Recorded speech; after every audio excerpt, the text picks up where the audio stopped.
in collaborazione con FNP CISL Udine.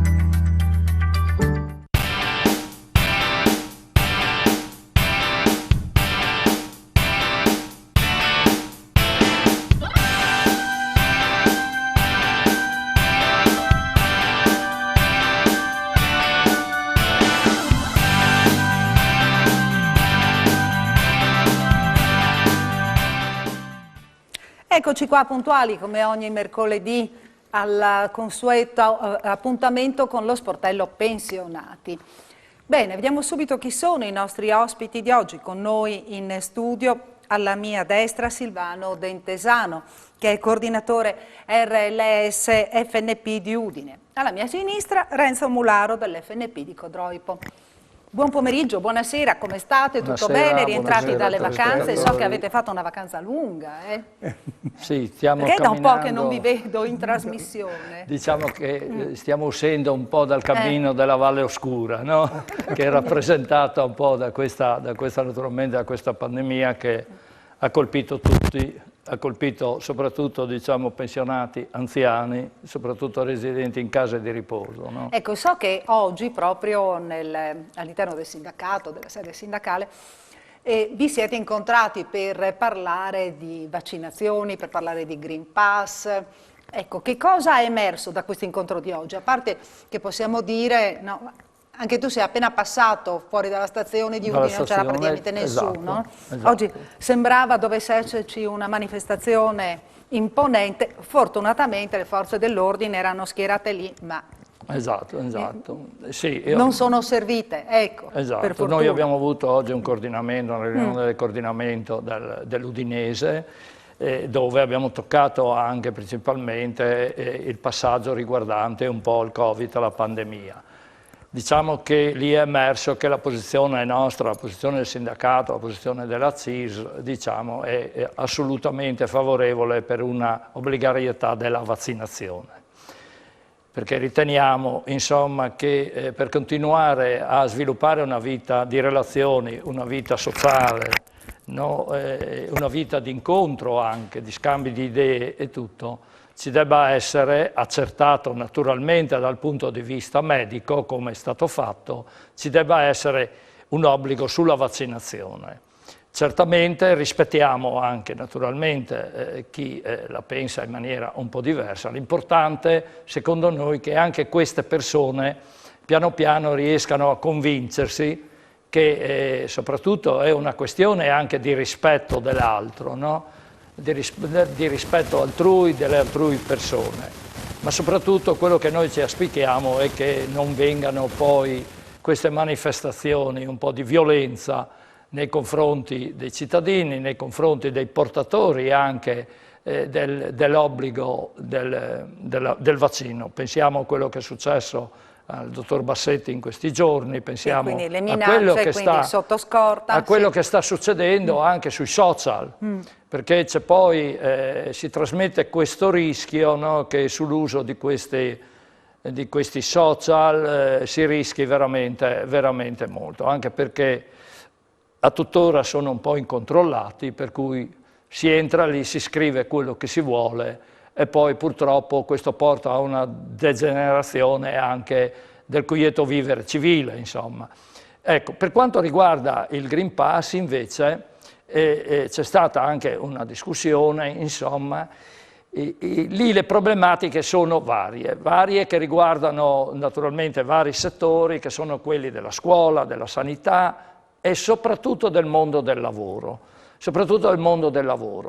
Allora, noi pensiamo innanzitutto che le direttive devono partire dal governo centrale, perché chiaramente un sindacato deve appellarsi a un qualcosa che viene, diciamo, dal governo, dallo Stato italiano, dalle funzioni pubbliche e via avanti. Noi siamo sicuramente favorevoli a un'estensione del Green Pass, soprattutto nel mondo della scuola, perché riteniamo che il mondo della scuola possa veicolare... Noi, cioè tu come persona, insieme a Mularo, o ti fai portavoce di quello che pensa il sindacato? Io sono portavoce di quello che pensano all'interno del coordinamento di Udine, insomma, no? Che sono favorevoli al Green Pass rispetto, per esempio, ripeto, al mondo della scuola, dove purtroppo è più difficile gestire un po' anche la trasmissione del virus, perché i ragazzi tendono comunque a fare aggregazione. Io passo quasi ogni giorno in Viale della Stazione.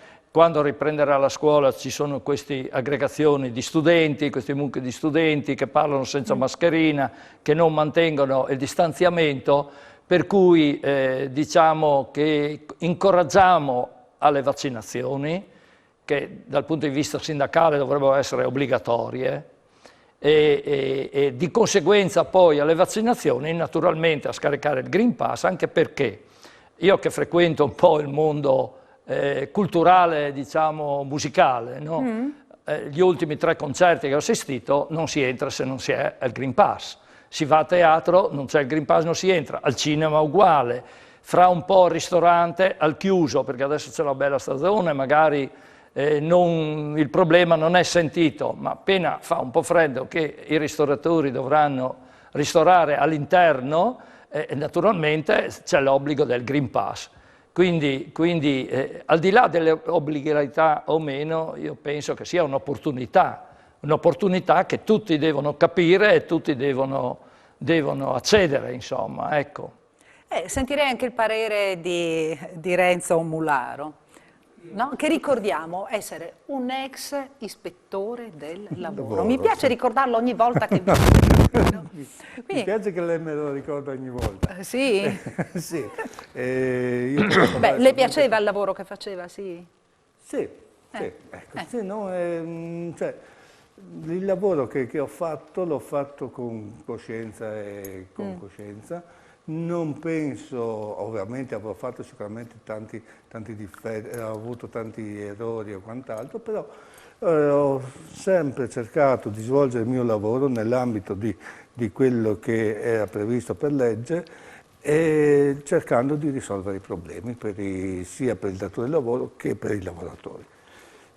Quindi, problema Green Pass. Il problema Green Pass, io sono perfettamente d'accordo con Tesano, però esprimo il mio pensiero, non rappresento alcunché, perché adesso come adesso sono stato anche a Lignano e nel centro di Lignano c'era una marea di gente, tutti senza mascherina ed è una cosa che mi ha stupito moltissimo. Adesso ci sono... Per fortuna ci sono i ristoranti che hanno i locali all'aperto, per cui non ti chiedono il Green Pass perché possono, però il fatto di dover avere il Green Pass per me è una cosa indispensabile. Come essere, io sempre esprimo il mio parere, e quelli che hanno rapporto con le persone, parlo di quelli degli ospedali, gli infermieri, i medici e quelli della scuola, per me dovrebbero essere vaccinati e avere il Green Pass, insomma, assolutamente. Bene, visto che mi cominciano già ad arrivare dei messaggi, intanto ricordo il numero di telefono 0432 57 3517, quindi lo vediamo in sovraimpressione, e per inviare, solo inviare SMS, non telefonate a questo numero, perché la volta scorsa c'è stato un qui pro quo. Alcune persone hanno telefonato, io ho preso la telefonata casualmente al termine della trasmissione, ho spiegato che avevo preso per cortesia il telefono e mi sono anche sentita rispondere male, no? E mi hanno detto no, lei ha risposto male, era mio marito al telefono. No, chiedo scusa, io non ho risposto male, approfitto proprio per dire alle persone che ci seguono, per ribadire, su questo cellulare non potete telefonare, io qui ricevo solo SMS. Bene, vi ricordo il numero 351 570 5687. Abbiamo ricordato, ecco, vediamo Silvano che... Se mi permette, io penso che la vera sfida dell'utilizzo del Green Pass sia il mondo del lavoro.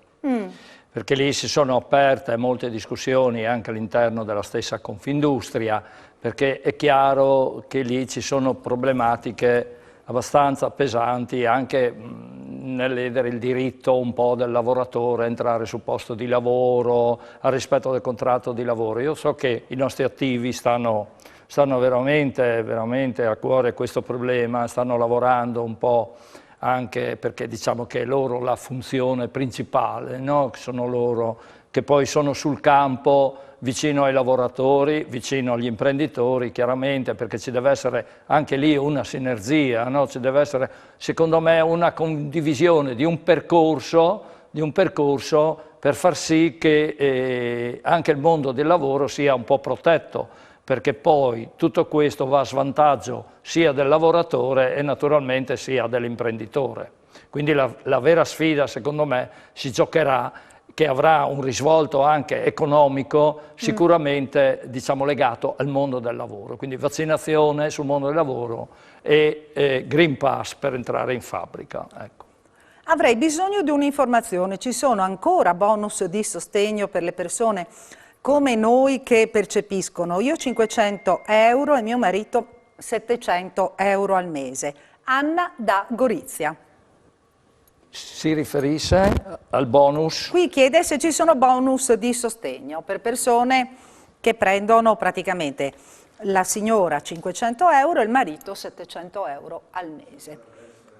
Il reddito di cittadinanza, perché i bonus 2004 e gli altri bonus sono scaduti, i termini per la richiesta dei vari bonus sono scaduti, ormai sono scaduti, cioè se non verranno rinnovati, perché potrebbe anche essere rinnovo, però adesso non vedo, c'è il reddito di emergenza, no, c'è il reddito di cittadinanza.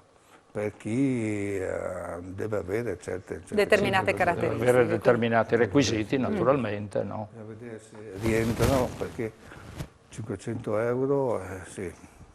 Quindi 500 più 700 per la coppia 1200 euro. 1200 euro, quindi sono 24, 30.000 euro. Sì, bisogna vedere poi, bisogna ragionare sul lordo anche, sul ISEE.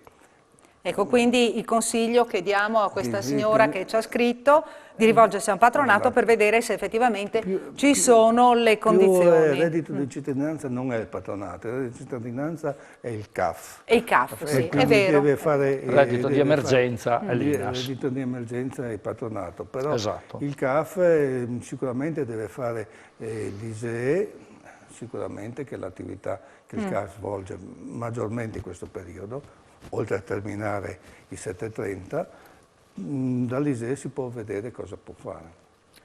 Ci facciamo una piccola pausa, ci ritroviamo qui in studio tra qualche istante, rimanete con noi.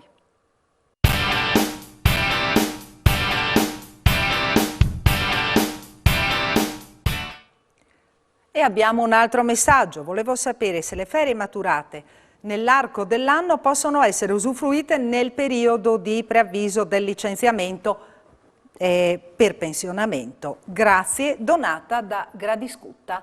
Qui spetta a voi rispondere. Beh, a parte bisogna vedere dove lavora, perché se per esempio è un dipendente pubblico no. E qui non è specificato. Un dipendente pubblico no, no. E le ferie devono essere fatte, può essere anche il periodo di preavviso, comunque se uno dà il periodo di preavviso dovrebbe lavorarlo, deve lavorarlo. Deve lavorarlo, sì. Il periodo di preavviso. Il periodo di preavviso deve lavorare. Sì, e le ferie maturate quindi cosa fa? E le ferie, quando cessa il rapporto di lavoro, le ferie possono essere quantificate e retribuite. Esatto. Cioè io, se non... Sì, non le puoi scalare chiaramente dal periodo obbligatorio che devi fare. Insomma. Il preavviso deve essere lavorato. Sì, sì, e comunque è tutto regolato dal contratto di lavoro. Sì. Anche, Si dipende dal contratto. Naturalmente del privato. Comunque per il pubblico assolutamente non è possibile, perché il pubblico deve lavorare gli ultimi 2 mesi, deve lavorare per forza di cose. Sì. E parte il fatto che nel pubblico ti fanno fare le ferie comunque prima, non c'è problema delle ferie. Sì, perché in genere io so di persone che lavoravano nel pubblico che si sono fatte comunque prima di andare in pensione tutte le ferie. No? Bisogna anche dire c'è anche chi non le ha fatte lavorando fino all'ultimo giorno e che non si è fatto le ferie, perché so di anche però di nel pubblico casi. Le ferie che non usufruisci le perdi. Le perdi, no. Esatto. Quindi chi non se le fatte magari ne aveva accumulate anche tante. Però in fatto di perdite di ferie bisogna dire che le ferie devono essere fatte... Ecco, ha scritto la signora, Eccomi per la richiesta se posso fare le ferie nel preavviso. Sono operaia in una ditta metalmeccanica, la signora Donata.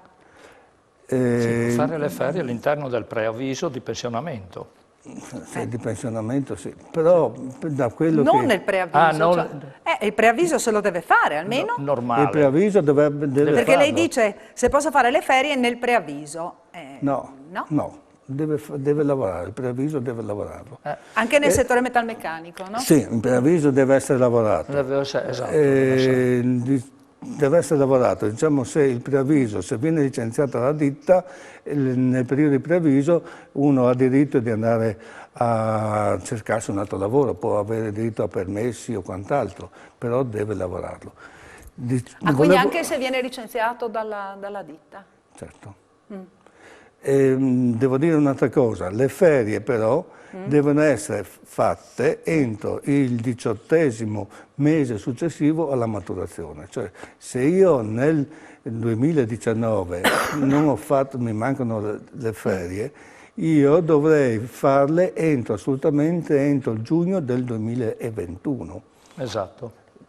Poi devo farlo entro questo periodo. Poi lì c'è la diatriba se le perde o non le perde. La ditta dovrebbe, se non entriamo nello specifico, la ditta dovrebbe pagare comunque i contributi e il lavoratore potrebbe chiedere un danno, però è un'avvertenza da fare. Però devono essere fatte. Ecco, ci sono delle tematiche, no, che questa sera dobbiamo affrontare nel corso della trasmissione. Allora, intanto un tema caldo proprio di questi giorni e tra l'altro c'è abbastanza fretta, no, per trovare una soluzione. C'è la questione di quota 100, perché c'è il rischio di tornare alla Fornero. Certo, certo. Dunque, quota 100, allora, che sono i 62 anni più 38 anni di contributi, scade il 1° gennaio 2022, no? Quindi il 31 dicembre. Se adesso... Naturalmente il governo in concertazione con i sindacati sta trovando un po' la quadra, perché? Perché altrimenti si rischia di ritornare indietro alla legge Fornero, sì, che prevede un salto di 5 anni, da 62 a 67, e quindi con tutte le problematiche che questo richiede. Cosa chiedono i sindacati? I sindacati chiedono una certa flessibilità all'interno di queste modifiche che necessariamente devono essere applicate. No? Perché? Perché intanto tutti i lavori non sono uguali. Poi c'è la grossa discussione naturalmente che ancora siamo in un sistema un po' retributivo, misto e poi contributivo. No? Questo senza correttivi naturalmente non esisterà più nessun scivolo per anticipare la pensione. Quindi i lavoratori che sono naturalmente ancora nel sistema retributivo o misto non avranno altra scelta naturalmente che uscire a 67 anni o naturalmente con 42 anni e 10 mesi, un anno naturalmente in meno per le donne. Sul campo ci sono varie proposte, diciamo, no? Legate un po' anche agli estensori della quota 100. No? Una proposta per esempio è quota 41. Quindi lavoratori e lavoratrici, no, che hanno maturato 41 anni di contributi, di andare in pensione un po' prima. L'idea, anche questa idea, insomma, è accolta abbastanza favorevolmente naturalmente dai sindacati. Qui naturalmente bisogna anche tener conto, la grossa discussione che è in questi giorni è la copertura finanziaria. Perché i sindacati dicono che la copertura finanziaria è tot e naturalmente l'ente erogatore che è l'INPS dice che è un'altra cosa, no? Quindi anche qua... I conti praticamente non tornano, cioè ecco, esatto. E quindi diciamo che c'è comunque una discussione un po' generale sulla flessibilità, no? E anche riguardanti poi all'ampliamento naturalmente di alcune misure esistenti, anche queste in scadenza, che sono l'APE social, opzione donna, quindi all'interno di questo pacchetto naturalmente per includere un maggior numero di lavoratori. No? Quindi E bisogna stare molto attenti anche qua a chi è vicino alla pensione a fare dei ragionamenti, insomma, abbastanza precisi, perché nel giro di 3 mesi potrebbe cambiare tutto. Ecco, Silvano, ti interrompo un attimo, poi riprendiamo. Prego. Vorrei sapere, per continuare a ricevere le detrazioni fiscali per il coniuge, se devo presentare il RED. Scusi? Vorrei sapere, per continuare a ricevere le detrazioni fiscali per il coniuge, se devo presentare il RED. Sì. Infatti adesso stanno arrivando, no? Ci sono arrivate che, diciamo, non riguarda principalmente, però stanno arrivando e sono arrivate già delle comunicazioni all'INPS che riguarda principalmente, diciamo, le misure a sostegno, quindi le pensioni di successione, le pensioni di invalidità e via avanti, l'accertamento tramite la dichiarazione del redditi 2017-2018. Questo, se non viene comunicato all'INPS entro il 15 di settembre, c'è il rischio naturalmente poi che queste erogazioni per, diciamo, il complessivo ricevuto in più vengano sospese. Ecco. Quindi bisogna prestare molta attenzione agli avvisi che sono arrivati da parte dell'INPS e naturalmente comportarsi di conseguenza. Sentiamo chi c'è in linea adesso. Pronto? Buonasera, con chi parliamo? Ah, è caduta la linea. Vabbè, preghiamo la persona che ci ha chiamato che abbia pazienza, se vuole parlare con i nostri esperti ci può richiamare 0432 57 3517.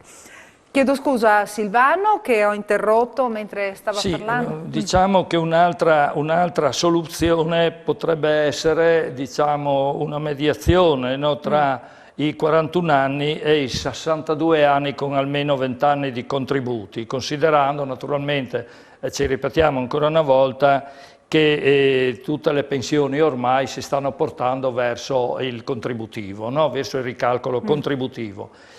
Una soluzione che piace a molti, no? Però nessuno un po' lo dice, potrebbe essere, è stata proposta da un parlamentare, l'uscita a 64 anni con 20 anni di contributi. E questa pensione futura dovrebbe essere pari almeno a 1,5 volte l'assegno sociale, no? E anche questa ricalcolata nel suo pezzetto sul sistema retributivo, no? Ecco, sono queste 3 soluzioni, diciamo, che sono al vaglio. Però cos'è che ti sposta? Perché da 67 e comunque... 64. Ah, no? 64. Da quando ha iniziato a pagare i contributi. Ecco. Vedere, da quando ha iniziato a pagare i contributi, perché adesso, in questo periodo, le scuole sono, il periodo scolastico sono superiore. Se uno non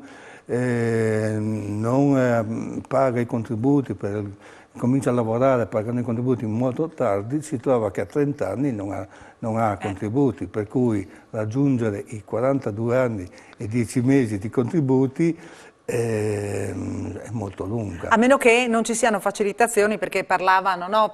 Come sindacati, avevo sentito in più occasioni, no? L'avete ribadito, si parla di poter praticamente riscattare gli anni dell'università con un importo equo, non così alto come adesso. Fino adesso l'importo... No, adesso c'è anche un importo più equo, perché fino a poco tempo fa c'era un importo molto alto, adesso hanno diminuito. Andiamo un attimo in pubblicità, qui in studio ci facciamo una piccolissima pausa, ci vediamo fra poco.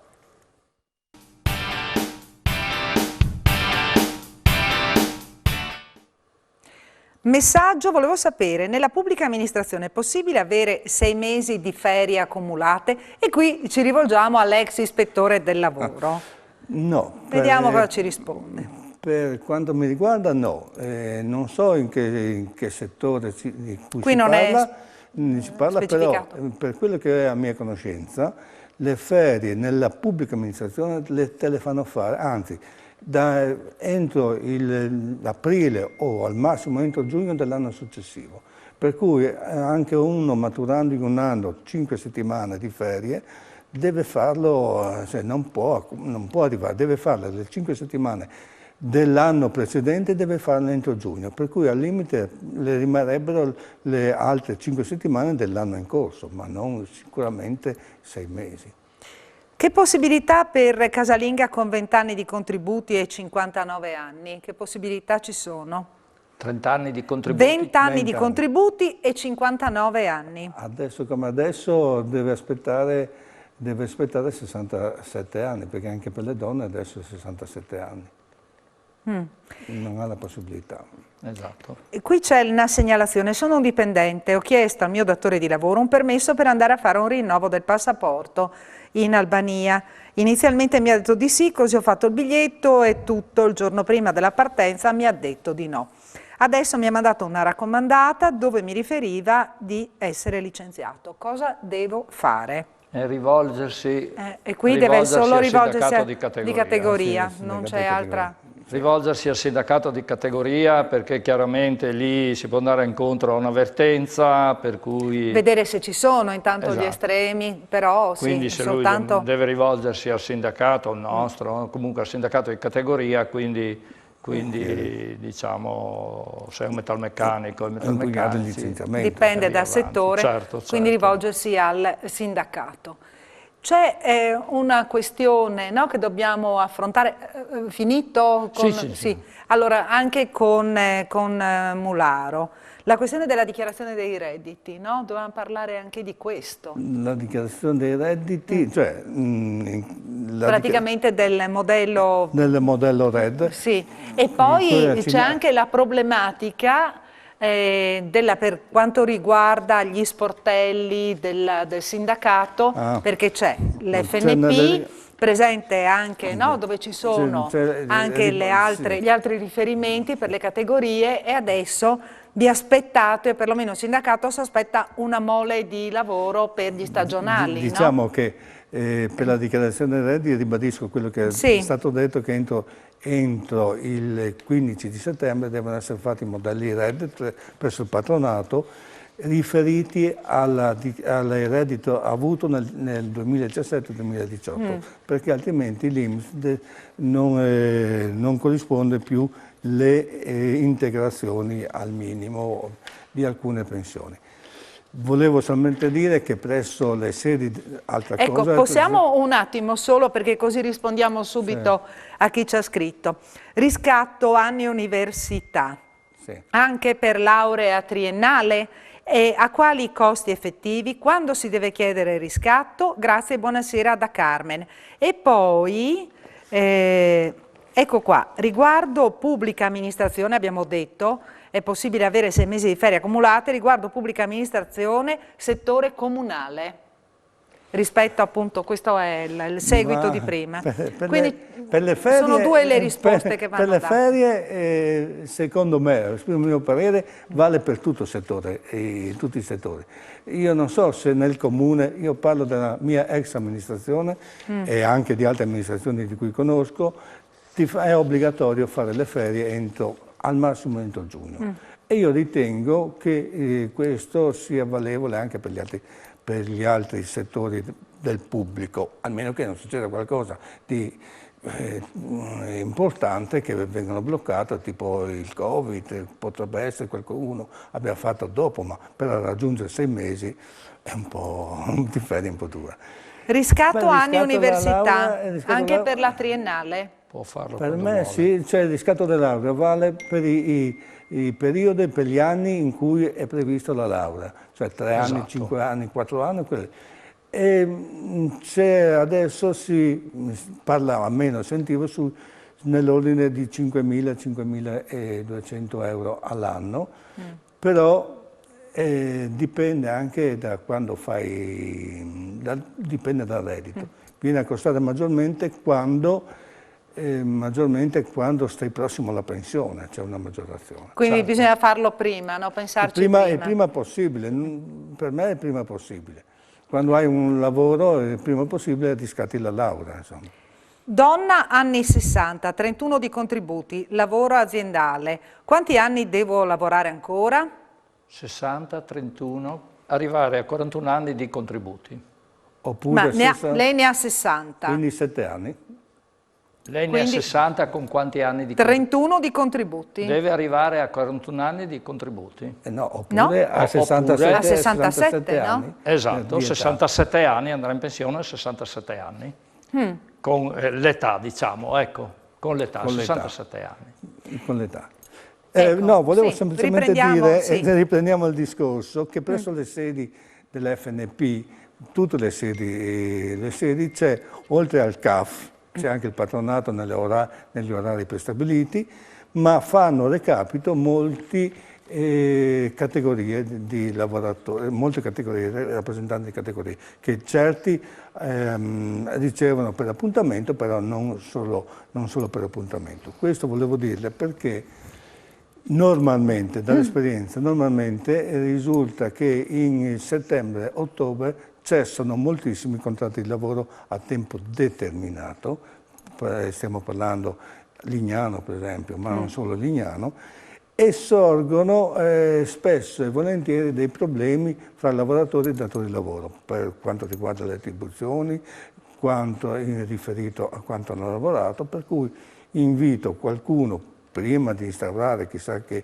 vertenza oppure problematiche con la controparte, di rivolgersi al sindacato di categoria per farsi il calcolo di quanto le spetta in base a quello che ha lavorato, ovviamente. Ecco, per chiudere ci mancano poco più di 2 minuti. Silvano, mi pare, no? Sì. Che abbia ancora delle scadenze, delle cose che bisogna dire subito. Ecco, diciamo una scadenza che riguarda un po' il bonus affitti. Entro il 6 settembre deve essere fatta la richiesta, viene rivolta principalmente a degli inquilini che si sono trovati in difficoltà anche durante il lockdown e fino a 1.200 euro copre il 50%.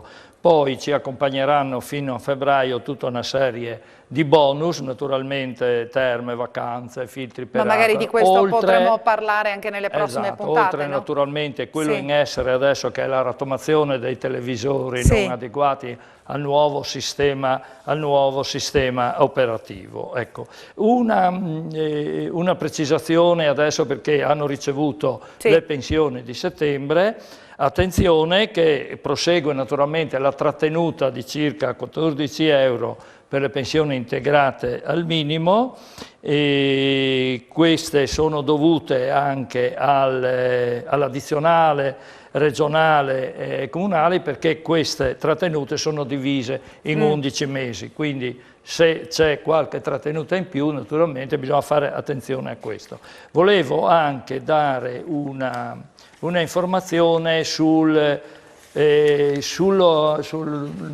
Green Pass, su come un po' scaricare il Green Pass. Anche questa era una tematica veloce perché ci manca un minuto. Velocissimo. Ecco, naturalmente ci sono le modalità Immuni o tramite lo SPID, però si può accedere molto semplicemente al sito del governo, dggoverno.it, lì si inseriscono le ultime 8 cifre della testa sanitaria, viene evidenziato sulla finestra poi la prosecuzione del cammino e veramente in 3 minuti si ha il Green Pass sul telefonino. Benissimo, non posso fare altro che salutarvi, dobbiamo dare spazio al telegiornale. Grazie a Renzo Mularo dell'FNP di Codroipo, grazie a Silvano Dentesano, coordinatore RLS dell'FNP di Udine. Ecco, preciso, Silvano Dentesano e Renzo Mularo, perché è una persona ha scritto che vuole avere un appuntamento privato con voi.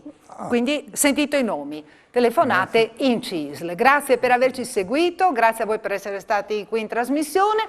Ci vediamo mercoledì prossimo, sempre alla stessa ora, alle 18:15, in diretta agli studi di Telefriuli. Arrivederci. Arrivederci.